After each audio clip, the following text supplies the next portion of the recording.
And you? How are you there? Me too, I'm good. Yeah. Yeah, you enjoying the life. I'm watching it day and night. Yeah, but the life here is good. It's wonderful. Isn't it hard for How you? is your studies? Hey, it's good. Nothing bad there. It's as usual. Nothing. As usual. Yes, it's as usual. Isn't it hard for you there? Maybe you changed how you used Not to yet talk. bad, but What? no, as I thought. Yeah. Here, okay, it depends on the person. I accommodated it. Okay. Invention here. So it was easy for me as I have where to stay and where to work, so it's easy here. Yeah, that's good. It's very nice if it's not hard for Wow. you. Yeah. And that's where we are good here. Sure. Yeah. So, three? What? Hey mom, is it a problem of network or what? Hello? Sorry? I was not getting I'm you. hearing you. Oh, maybe it was network. But I'm getting you now. Let's talk. Get it? Yeah, I'm asking you, how is your boyfriend? Oh my gosh. My boyfriend.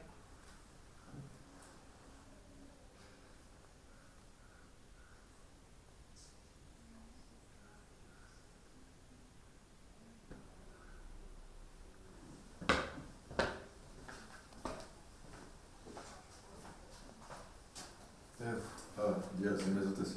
Meze neza ko warangaye. Waba uzi ko watinze cyane? Ndabona nkerewe nk'iminota 40 ariko hari utuntu nabanje gukemura hano imbere. Narimo ndeba urya museveri twasanze yaje kuri cyagiye dusohoka ubu mwari kumwe na wa mukobwa Paula, Eliam. Narimo ndeba ifoto yawe, ibintu byabo birakomeye. Igeze kure bari kumwe. Noneho ibintu byo kumuhamagara ndi kwiruka. Ariko ndizoza. Umwe muri bo afite ikibazo. Eliam ni umukozi. Uriya numvaga ari shere wawe ugiye kumutsindira byagenze bite? Suzi ko igihe duheruka ubushize twasanze bari kumwe se basohokanye nawe.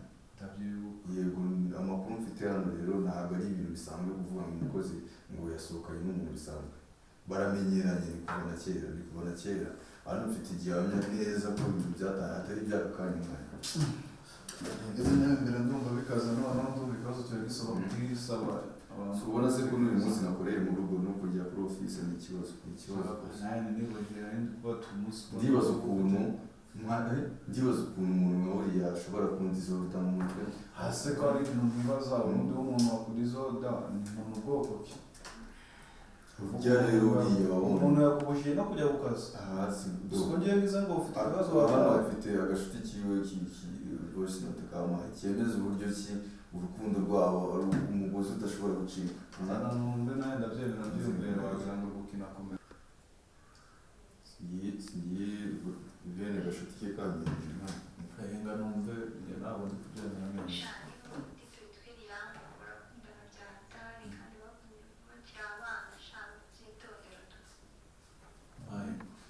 wowe uvuga ngo ufite igihamya ubyumva ze Ko numva noneho bikaze. ntabwo byoroshye. Ubundi kari agakobwa gahangara gute kuba ngo gakundana n'umukozi wo hasi kandi mbona bafite ubushobozi abakobwa b'ikigendera kumenya ubwenge. ahubwo ikibazo ufite Eliam warabizi. Eliam kumenya ko wowe umukunda si ntabyo tuzi ariko gusa yabimenya yarangiza agahangara kukubaha. ni ikibazo gusa. Ikibazo kiri serious reka nkwereke rero. My boyfriend.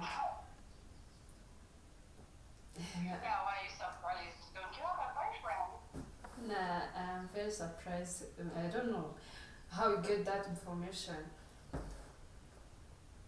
Where did you get it? No way. You know, it's been a long time, and I know I'm sure that you have a boyfriend. Oh my god. I don't know. Maybe. I thought that you're. What? No way. You can tell me. Mom, I'm telling Big you. shy, not a tell me. Ah, You got young school. Can you tell me how is he? okay. He's good. He's doing better. I'm very concerned for sure. Is it serious? Are you serious about this? I'm not going to be mad. Yeah, I'm serious, and I know you have a boyfriend. Don't you know a guy called Dave? Who? Mom, who? Dave. Dave. He's just my friend. Dave. Mom, that one is just my friend, not a boyfriend like you think. It's just what? A friend of mine. It's what? What? Sure. Yeah, I'm serious here. Let me tell you, serious on this thing. Let's be serious. Yeah. That boy loves you so much, and he told me that he wished that he can marry you, and you go to live in abroad. Don't you want to live in abroad like me? Don't you want even to see there? Mom, you know that I didn't dream that even before. I have someone that I love. I love him so much, and But for sure, you were. for sure, let me tell you. I'm Let me listening. tell you, that guy is a guy from a rich family. I know And that. I don't understand why you're not accepting him, because that guy is very handsome, he's rich.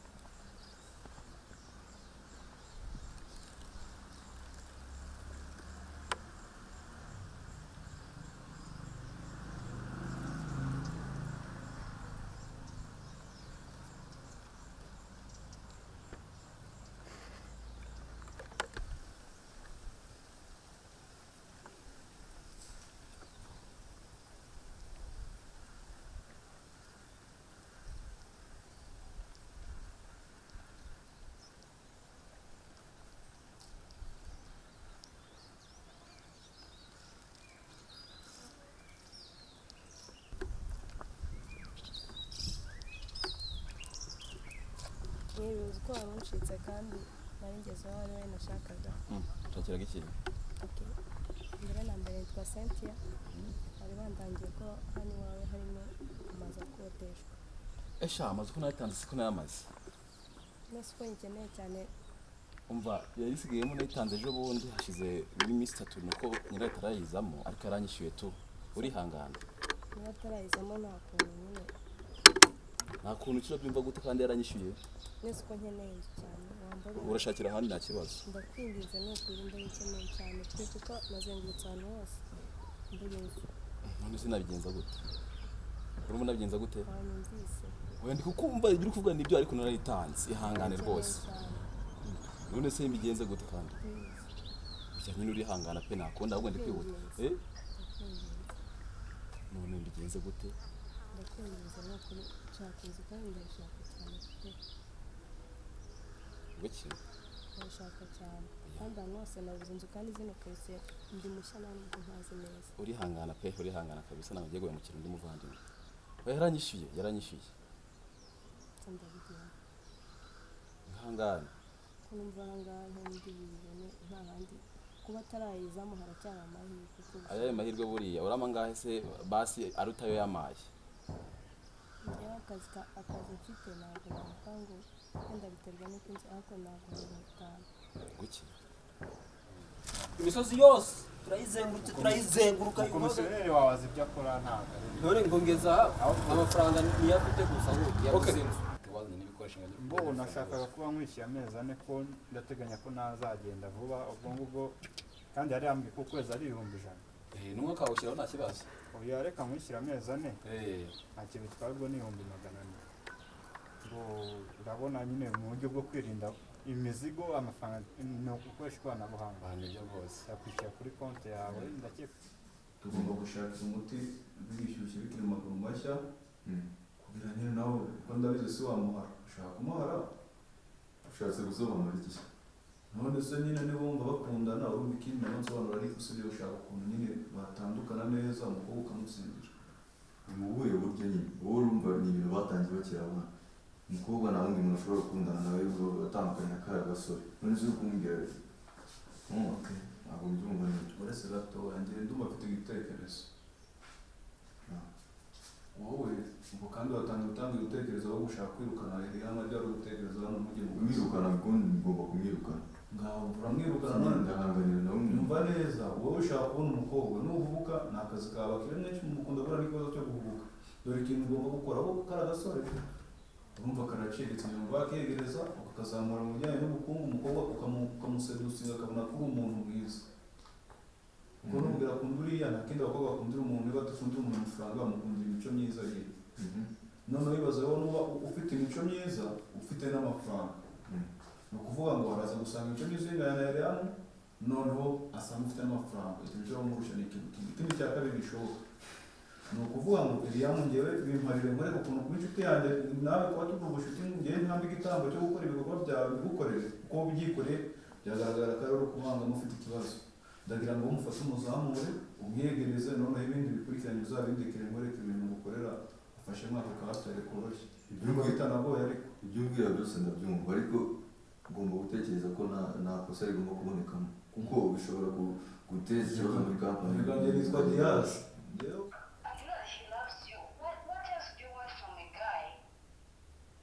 Mom, the thing I want is love.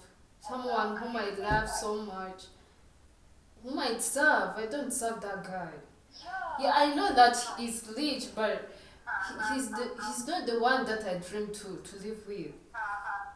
Mom, here we are talking about the marriage. Oh my gosh. I'm really sorry, but I can't fall in love with that guy. Like what? No way, Paula, can you put another? Can't you see your life? Mom. Can't you see it? Can't you see that you don't have a mom, and even you don't know your real dad, and you get getting a chance to be loved by a guy from a rich family, and then you are refusing.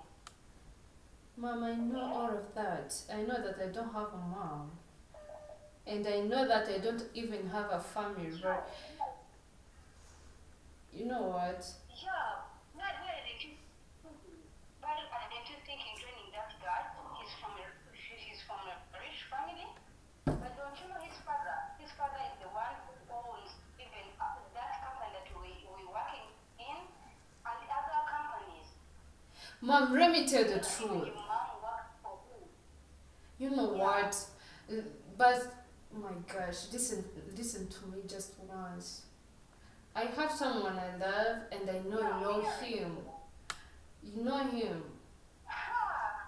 But who is that guy? Mom, he's just a guy. He's called Eliam. I know you know him. He's from that company you're talking about. Yeah. Yeah, right. Alright. I know him, yeah. But Are you happy for me? do you see that he's better than that there? I know that you are going to Yes, talk that. What? I know, Mom. He's not better than him. But the thing is, we will build our life together. It's a matter of time.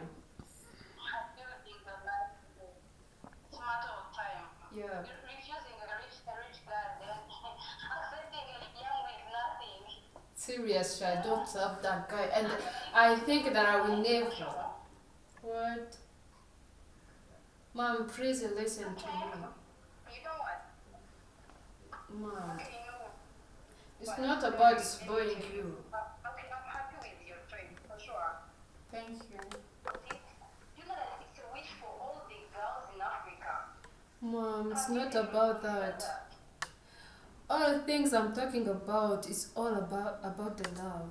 I love that guy so much, and I know that I will never love anyone like him. Mom, just How do you know?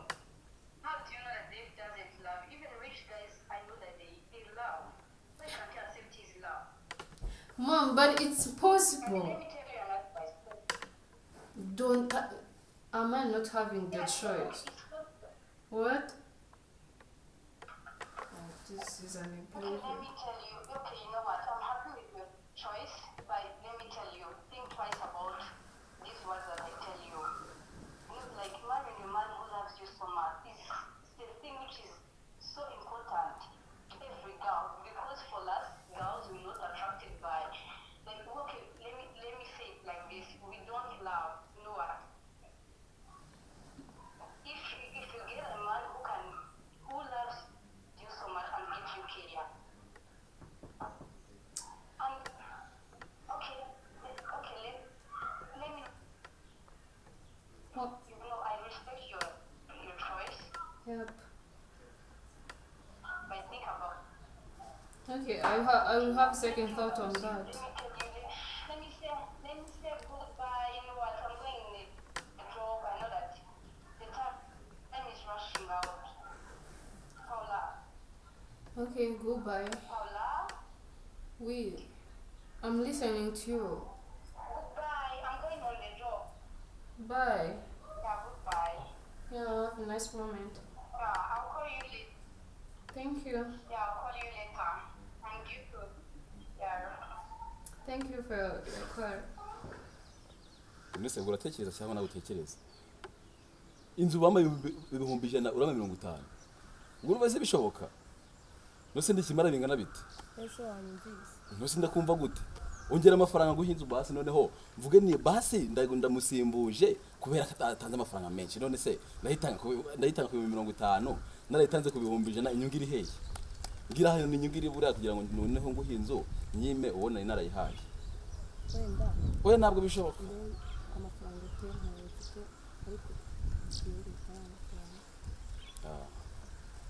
niko ubwo se rero ubundi nzi ku makosa ntabwo usa nakora Okay, mwizere ko ibintu birajya ku murongo. ndabikora nk'akazi nk'uko n'undi dukorana bisanzwe Oya ngiye no kuvuga ngo buri kimwe byasaba amafaranga nashora urabizi ko atari ikibazo kugira ngo ibintu bisubire ku murongo. Urumva? Turagerageza ndaguhereza iyo task ugenda ubikurikirane mu gihe kitarambiranye kuri ndabizi ibintu bitinzira. Noneho gatoya njye hari akantu ndi gutekereza ariko byoroshye ibintu byose birimo amafaranga ubwo bise byoroshye ubwo mfite amafaranga nawe uraza gushyiraho n'ayawe njye mba mfite ibintu byinshi ndi gutekereza ubwo reka nze uze kumpa akanya nicare mbihuze neza ndaza kuguha igisubizo vuba ni short time kabisa ntabwo biri buze gutinda kubera ko ibintu byo kwitondera burya nubwo twe abantu b'abakire mushobora kureba ibintu mukabyoroshya ibyo bintu bibuze gutwe no kubura miliyari yawe bana ntabwo uzi ikintu ndi gutekereza. reba amafaranga umaze guhombya Icyo agasore nka kariya kaguhombye amafaranga n'icyo ugakorera mu rugo ni ukuvuga icyo kintu nyine kirakumenya uko utari kucyemera ubwo nawe kajya ku tugahunda twangiyemo abana n'ubundi gihe kinaramfashe ndaza kubifatira umwanya niba ndi kuruhuka wowe nakubwiye ngo buri kimwe birasaba mu gihe kitarambiranye ibintu bisubire ku murongo. saba rero nanjye kanze ngewe mu tugahunda twanjye kandi ukomeze kwihanganira imbaraga ibintu ngewe iyo nabigiye muri Sawa dushobora guhurira ku muri office. sawa umunsi mwiza ngewe agatuntu ngiyemo hano gatoya. Sawa ndeko.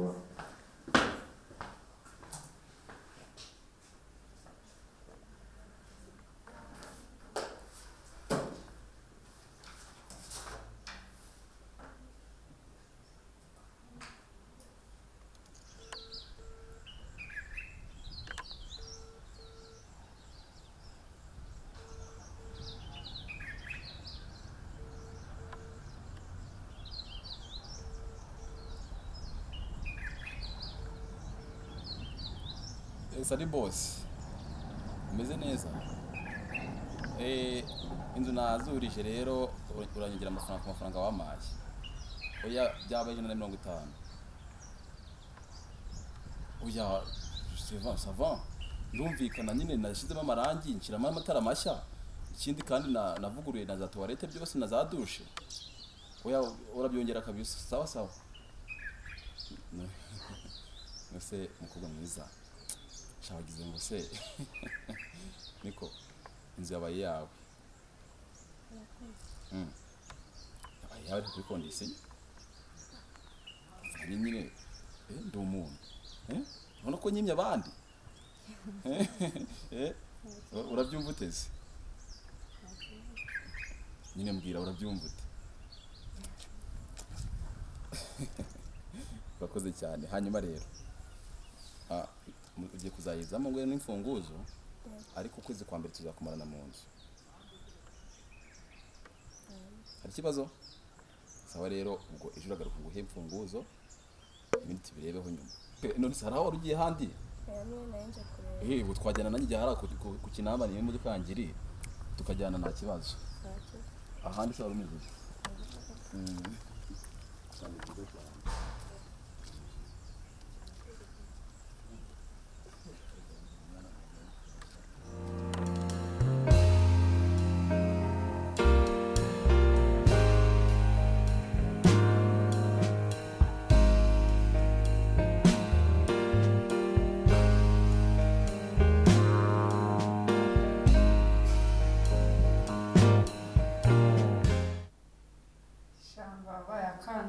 gusa kuba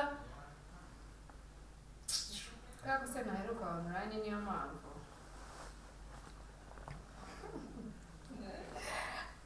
ntukayipfetsa mbura inshuti mbi iyo ubona urimo guscrollinga agenda gukanda amatushe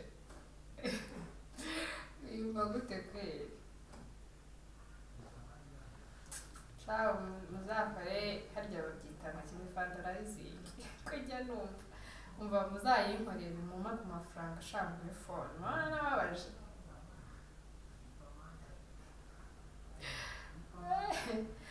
buri gisazi cy'imbabarira dore byanshaje sha niriwe home nta kintu ndiko nabikora iki se sha nzabimenyera n'undi ntabwo ari igihe kinini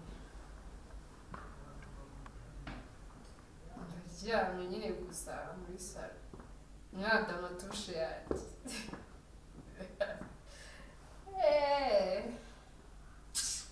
nuko nyine nagiyeyo rero sheri genda kumangira kunjira mbabarira buretseho gato ndaje urambura umuntu mwana kugira ndi si uguca inyuma wowe uca inyuma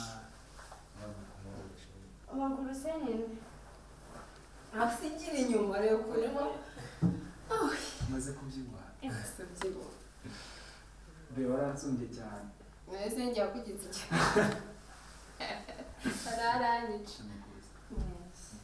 sinari nkukumva bashaka wicara hano mu byami bashaka ndumva nkukumbuye numva se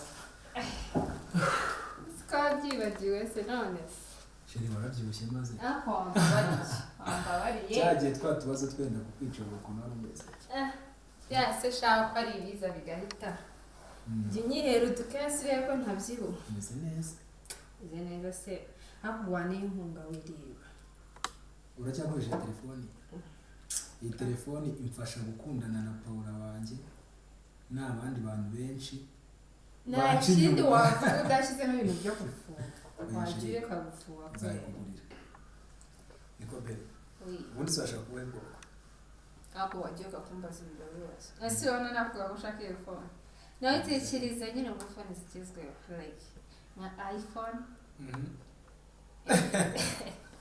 iri mbizi ko ari byo uri buvuge mvuga ndi bukubwire Tekino we niyo mpamvu nyine natinze kuyigura niba ushaka ko nyigura vuba mbwira hari telefoni zaje zitwa ngo yitunge n'iki n'iki ariko nyine niba ushaka nizere ko utari seriye za phone cyangwa ashaka kungurira ikosora nta muntu mwiza nawe gutunga telefoni iciriritse nawe nizere ko bizi nyine nzakugura phone nziza nziza ku nje ndeka kugenerwa n'indobo kweli nari imbere wa mukira wambura agasaba gukunze ubundi ntabwo arayikugurira shari se ko yambwiye ngo ashaka kuyingurira nzayifata ati shere ushatse wanayifata ntabenze urya ufureka wowe agomba kumuha iki nazahereza kuri iki muhereza niba ushaka kangurira kwa Yesu Kristo mpano kujya unera isoni shere ugira isoni ndazigira nonsubire wanjye nzazikumara yego shaje ibyo ntutegereze suza kwiga gani tubara nawe bari imyaka isigaye nyine hajya hageze hagize imyaka ine kizima hagati araburumba okay ndaza kwiprograma next week already tugende zahita njye kukwereka mu rugo nese mwereka famiye siko nawe uri kubyihutisha we next week nahita mbyibuha reba ze mu gitondo nkajya nzakamukeya mvuye ku kazi mu gitondo byutse nkabanza nkahindukira no kureba nkaramukanwa heza uraje seka mobe ndabyaza iyi ntakintu reka nseka sheri serious ndumva maze twazabifata umwanya tukabiganiraho cyangwa se tuzabiganira wa mu meri wawe se umwe mu bana hano muri imbere yagiye sharana amaze iminsi yaragiye ko nta nubwo twari tumaze iminsi tumeze neza ariko nyine zaza vuba ubu noneho si umuntu umeze neza adahari nta muntu umeze neza nkanjye ubu nanjye buri ko mvuye ku kazi feri ya mbere hano tuzashaka nyirebe usikuru bafite ijambo nanagusobanurira biriya bintu ubundi ubyumva biriya bintu wiga wowe se uzansobanurira urabizi sheri ndasoma uzasome nyina uzi ibitabo ndasoma niyo mpamvu umutwe wanjye wabaye munini like nyine nagiye kurutwe ariko sheri urabona nyine niba mfite umutwe ungana gutya ugereranyije nyine umva nawe ukaba ufite umutwe ungana gutya tugahuza imitwe tuzahita tubyara ushaka gucira imigani yawe rutwe na rudana yes baby iyo ngamba numva nyuzwe yirinde gukabya nizere ko ibintu ukabya gute byakabya ngo mbanyuzwe ashiri mfite amatsiko yo kumenya ngo uri rurara nyine nkurikije ukuntu ugira isuku nkurikije ukuntu uba witayeho utuntu twawe twose turi ku murongo watse tukajya kuganira mu cyumba cyawe no kuburirwa ku nasi ubwo uraje ubwiganje bw'ibarebe sibyo uzabibona ryari pe sibyo urimo gufuraninga ntabyo cyazaza usasuka njye kubanza nzaza igihe kirahari nzabusasa ibyo usange burashashe buri kimwe cyose nshaka kureba uzakibona